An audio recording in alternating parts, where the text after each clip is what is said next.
879 es la voz. Es la voz. Ahora sí, es momento finalmente de presentar la entrevista de la mañana. Él es periodista, es un grosso porque creo que ha hecho lo que muchísima gente quiere hacer y es un placer recibirlo aquí en La Voz 87.9.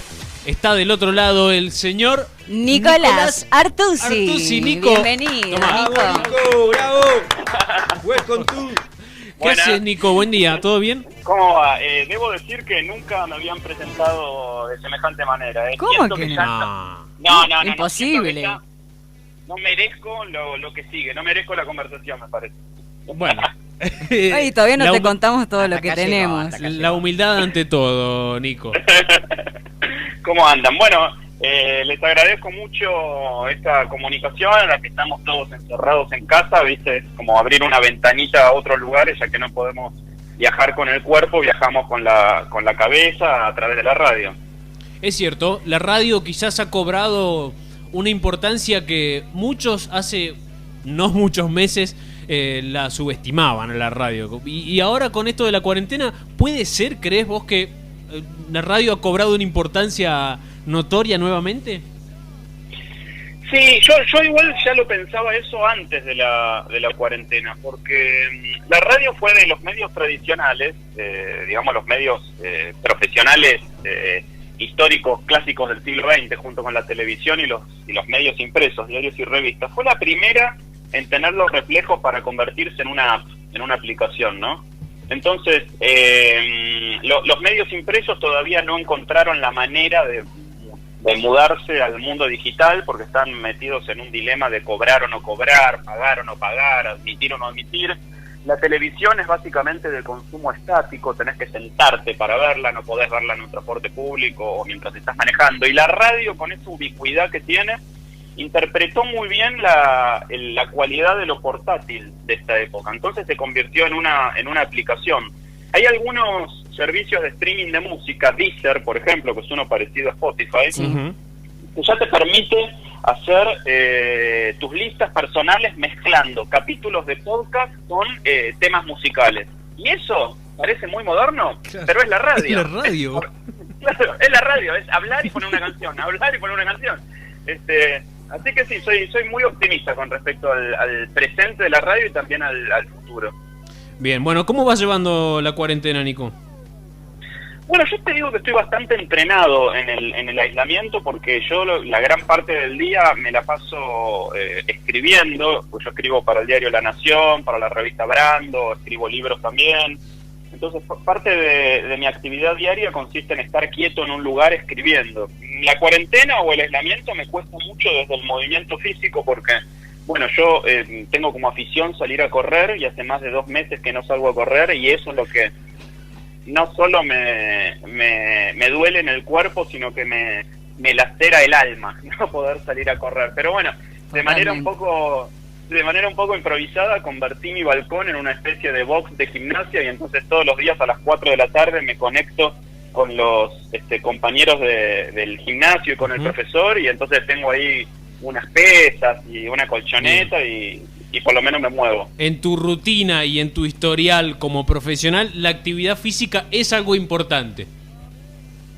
Sí, recontra. De hecho, todo mi proyecto del sommelier de café, que es como una especie de alter ego que yo tengo, a partir del cual, bueno, convertí algo que era una pasión mía, como mi gusto por el café, en algo profesional.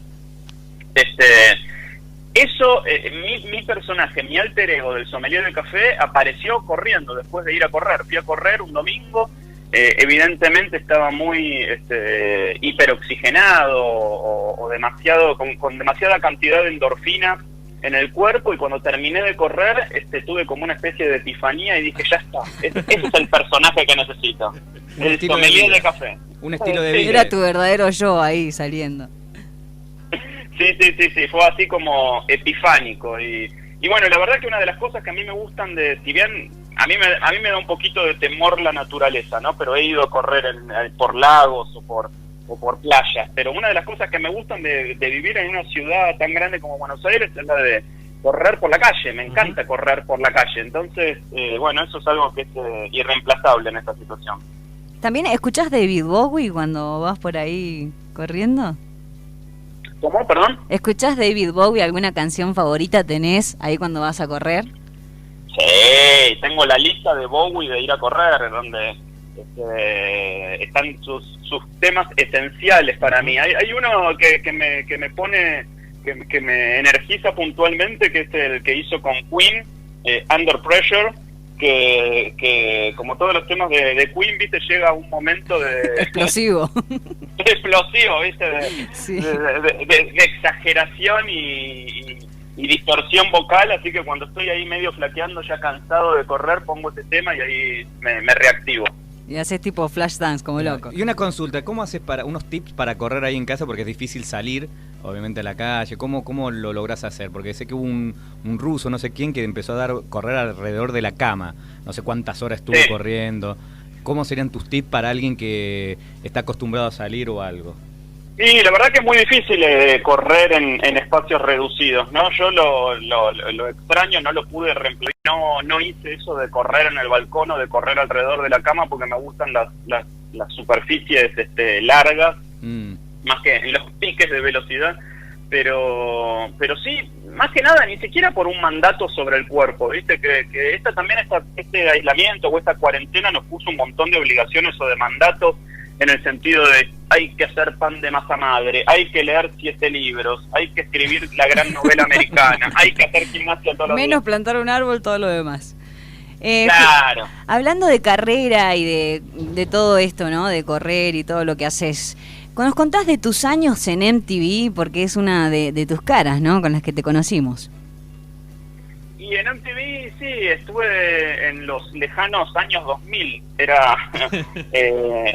Fue una llegada bastante accidental, en el sentido de que no era para mí nada buscado. Yo en ese momento trabajaba en la televisión pública con Víctor Hugo, con Víctor Hugo Morales, en el programa de la mañana que se llamaba Desayuno, y claro, y era su columnista de cine, yo, ¿no? Y Víctor Hugo es una persona increíblemente generosa, que me enseñó muchísimas cosas de la mejor manera que se puede enseñar, que es sin tener la voluntad de enseñar, sin tener el objetivo, sino simplemente actuando mediante el ejemplo, ¿no? Y claro, y entonces en ese momento yo trabajaba ahí en la televisión pública hablando de cine, y un amigo que había sido VJ de MTV durante mucho tiempo, Ale Lacroix, con quien yo trabajaba en la radio, me dijo, che, ¿le puedo pasar tu número a un productor de tele que está buscando te preguntó a alguien para hacer encima. noticias? Qué bueno. Sí, fue así completamente espontáneo. Por suerte yo en ese momento no sabía que a mis espaldas estaba teniendo lugar un casting por el que habían pasado 800 personas, porque si no, no habría ido. Mirá. Y era el casting para reemplazar a Javier Andrade, que fue el primer presentador de Noticias MTV cuando MTV Latinoamérica llegó al continente, ¿no? Y entonces fui, me hicieron una prueba de cámara, yo no sabía muy bien qué era, me dijeron que lleve 3 noticias preparadas nada más, y no tenía ninguna expectativa ni ninguna ilusión tampoco al respecto, y a los 15 días me llamaron para que vaya a hacer otra y otra. Qué bueno. Y así quedé, y empecé a hacer como la cara de las noticias para toda Latinoamérica, lo cual también me permitió viajar a otros países, sobre todo mucho a México, a Miami, a otros países de Latinoamérica, y bueno, y vincularme con eso, que eso sí, viste que no, como decíamos al principio de la radio, que como que se ayornó y envejeció bien. Bueno, los canales de video no supieron reinventarse en la era de YouTube. Es verdad. Es cierto. Ahora, a ver, TikTok y todas estas aplicaciones visuales o para hacer música, ¿reemplazan un poco todo esto, toda esta vieja escuela de MTV, de Match Music, Nico? Y un poco sí, ¿no? Porque son sucedáneas de eso. Ahora lo lindo de esta época es que cualquiera puede ser un VJ, cualquiera puede presentar videos o puede bailar en cámara. Antes, cuando yo era adolescente y llegó MTV por primera vez, cuando llegó MTV en los años 90, los presentadores de MTV eran como una suerte de aristocracia juvenil, ¿no? De hecho, eran como, de hecho estaba la Argentina, que era Ruth, el mexicano, que era Gonzalo, y el chileno, que era Alfredo. Eran como los tres grandes representantes de Latinoamérica, las casas reales de Latinoamérica, claro, eran, ¿viste? Claro. Y en cambio ahora cualquiera en su habitación con una herramienta tecnológica de bastante fácil acceso, como puede ser un teléfono, ni siquiera nada más que un teléfono, puede no solo ejercitar su vanidad, ¿no? El de verse en una pantalla bailando y haciendo monerías, sino convertirse en un referente o en una influencia positiva para quienes lo siguen. Eso es lo más lindo, me parece. Nico, cambiando de tema, ¿sos alguien que le gusta estar a la moda, le gusta la pilcha, le gusta comprarse cosas piolas? ¿Sos de seguir tendencias o no? Cuando era más chico, sí, era más, estaba un poco más pendiente de eso. También trabajaba mucho en MTV, en la tele, y entonces había que estar un poco atento a esas cosas. Pero ahora, digamos que ya soy grande, una persona mayor, me dejo en ese sentido guiar, me dejo guiar más por el gusto, la intuición, la comodidad, esas cosas. Creo que cuando viste que esta cuarentena hizo que ya el jogging camine solo, básicamente, porque hace 2 meses que no nos sacamos la joguineta. Así que cuando sea una persona definitivamente mayor, un adulto mayor, creo que voy a andar en jogging todo el día. Claro. Recién hablabas de trabajo, de MTV, de todo lo que pasó hace 20 años atrás y todo lo que ha estado pasando últimamente. ¿Crees que van a cambiar las formas de trabajar? ¿Van a cambiar las formas de ir al laburo con toda esta pandemia y todo el coronavirus? Sí, creo que algo va a quedar de manera definitiva, de manera permanente, y en ese sentido no soy tan optimista, no creo que esté tan bueno. Nosotros, por lo general, las personas que van a trabajar todos los días a una oficina o que se desplazan a un lugar, sobrevaloran la posibilidad de quedarse en la casa, y eso es una trampa fatídica. Yo te digo, estoy muy entrenado en el aislamiento o en la soledad, porque yo trabajaba en la redacción de Clarín, y trabajé 14 años ahí. Hace algunos años me fui y lo cambié por mi redacción personal, por estar solo. Pero es necesario tener mucha disciplina, mucho orden personal, mucho orden ambiental también. En ese sentido, Marie Kondo por eso caló tan hondo en la mitología popular de esta época. Y la verdad es que una de las cosas buenas también de trabajar es no solo todo lo que ennoblece el trabajo y lo necesario que es para nuestra vida, no solo en términos económicos, sino también en términos de vínculos sociales, ¿no? Una de las cosas buenas de trabajar es salir a trabajar. Claro. Viajar en transporte público, encontrarse con colegas, con compañeros, con amigos, hacer la pausa del almuerzo, intercambiar. Por algo, nosotros somos de todas las especies la más social, y eso es lo que esta cuarentena o el aislamiento más pone en jaque, y por eso nos inquieta tanto, porque la raza humana es una raza eminentemente social. Nico, entonces cuesta mucho. Perdón, hablando de esto de lo social, quería preguntarte si vos sentís que aportás tu granito de arena en la búsqueda de la igualdad de los derechos por la diversidad sexual, ¿no? Vos sos una de las caras referentes en este sentido. Bueno, hace 5 años hice un programa que se llamó Diverso en el canal público acá de la ciudad de Buenos Aires, que para mí fue muy importante hacerlo. Primero por la cuestión, digamos, de contenido o casi ideológica que se desprendía de eso. Hasta donde nosotros tenemos registro, fue el primer programa sobre diversidad sexual hecho en un canal público en el mundo. Y aparte tuvo el formato de un documental. Fueron 14 episodios que nos llevó un año hacerlo, con miles de entrevistas y cientos de locaciones. Y en ese momento me parecía muy importante. Hace 5 años se cumplían 5 años de la sanción de la ley de matrimonio igualitario. Este año se van a cumplir 10 en un par de meses. Me parecía muy importante una idea que estaba detrás del programa y que que yo me preocupé mucho en desarrollar, que fue la de cambiar vergüenza por orgullo. A veces, cuando se hace la marcha del orgullo gay o demás, se pone en discusión o en cuestión la idea del orgullo. ¿Por qué uno debería estar orgulloso simplemente de ser lo que es? Me parece que es importante estarlo o ser orgulloso cuando uno ha crecido en la vergüenza. Entonces la posibilidad de cambiar vergüenza por orgullo me parece muy valiosa. Y después de la ley de matrimonio igualitario, salió la ley de identidad de género, y Diana Surco, que hoy es la conductora del noticiero de la televisión pública, que es la primera conductora trans de un noticiero en el mundo, a mí me contó que ella se enteró de la sanción de la ley de identidad de género escuchando mi programa de radio, el que hago todas las noches en Radio Metro, que en ese momento anuncié con mucho júbilo que salía la ley de identidad de género, y Diana iba en el colectivo y dice que me escuchó a mí decir que se había sancionado la ley y que se puso a llorar, se emocionó. Qué alegría, mucho. y sí.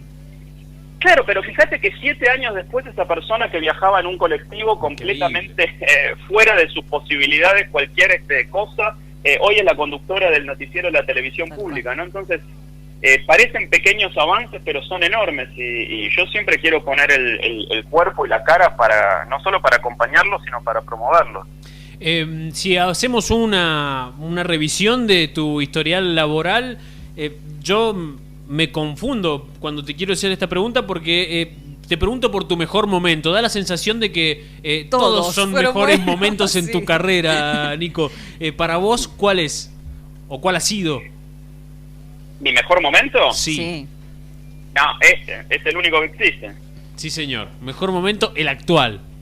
Es sí. El pasado se reescribe todo el tiempo y el futuro no existe. Así que el único que existe es este. Lo decís vos, que fuiste un visionario del desayuno-almuerzo. Eso es verdad, porque el programa... ¿Viste? Es verdad, el programa Brunch cumplió 11 años este domingo y cuando empezó... Te anticipaste a todo esto. Sí, y nos costaba muchísimo explicar qué es un brunch y contarle a la gente que se escribe con U, porque es la mezcla de breakfast y lunch. Claro. Y la verdad que, no sé, yo no soy muy amigo de ponerle nombres en inglés a los programas y eso. De hecho, el programa que yo hago a la noche en Metro iba a tener un nombre en inglés, y una de las batallas más grandes que di en mi vida fue que se llamara en castellano. Su atención, por favor. Pero... en ese momento nos dimos cuenta de que no había una palabra mejor que brunch para bautizar ese programa, así que creo que fue una buena excepción. Bien, inevitable hablar también de tu...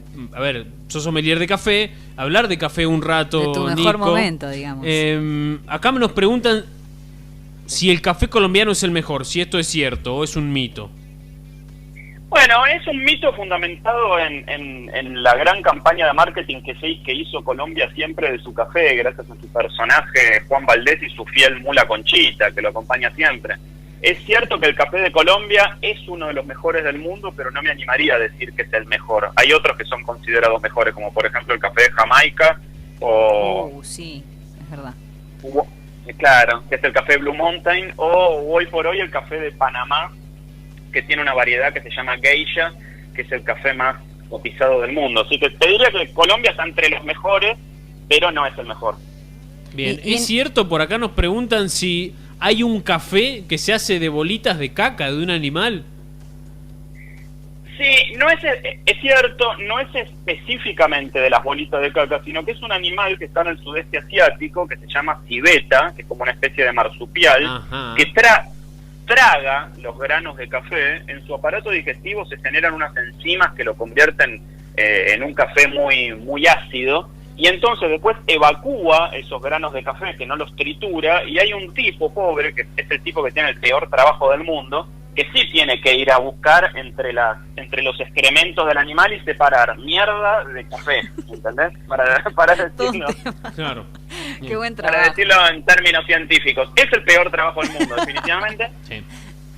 Y da como resultado el café más exótico del mundo también, lo cual no es poco.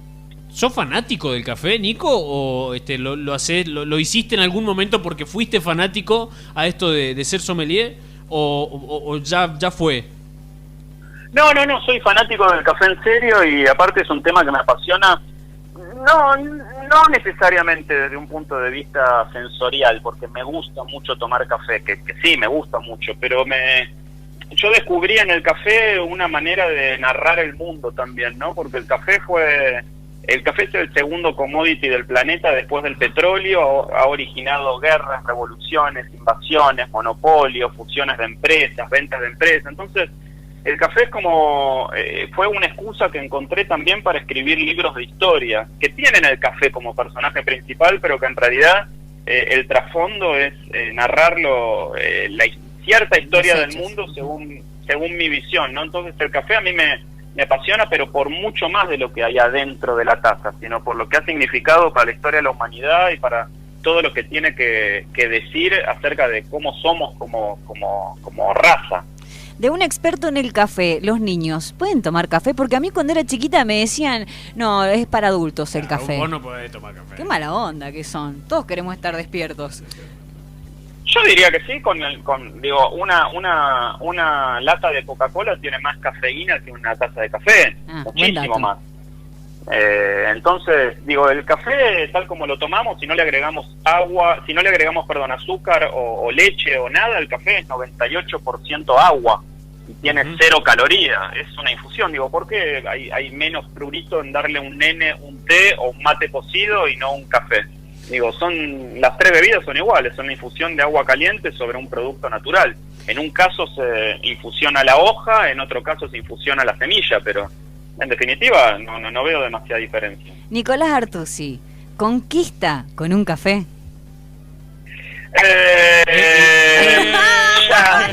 Es conquistado con un café. Metiste la gran Maradona. Igual es como es un cliché que vos conquistes con un café. Es como que Nico Artusi me bata me enamoró un café. con un café. O que lo conquisten, por ahí no cualquier café te pueden llevar, ¿o no? Te diría que no tanto, porque el café es una bebida antierótica, ¿viste? Creo que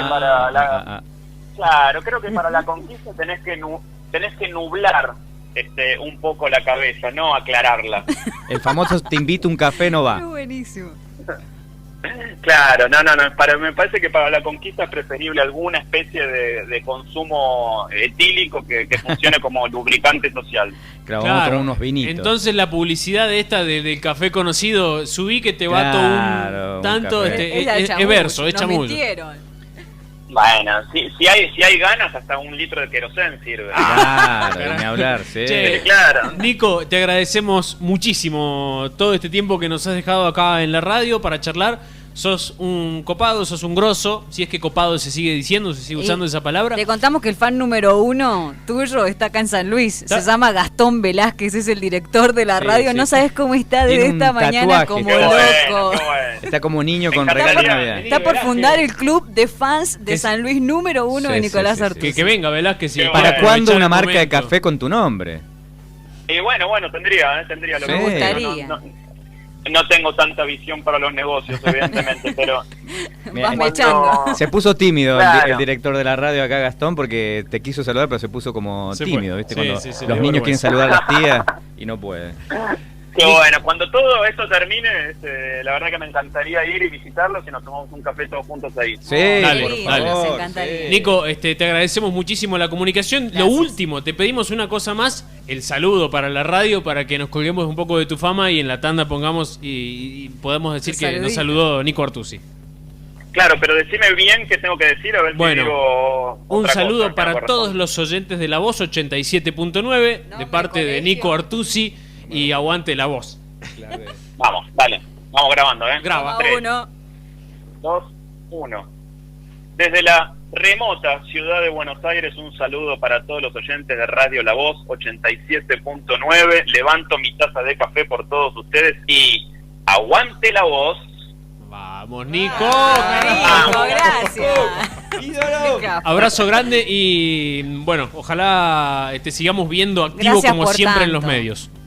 Ojalá que sí, les mando un abrazo grande y la pasé genial. Muchas gracias por todo esto. A vos. Un abrazo grande. 87.9 es tu voz. La de tus abuelos, trabajadores, la de los barrios, la de la provincia, la de San Luis.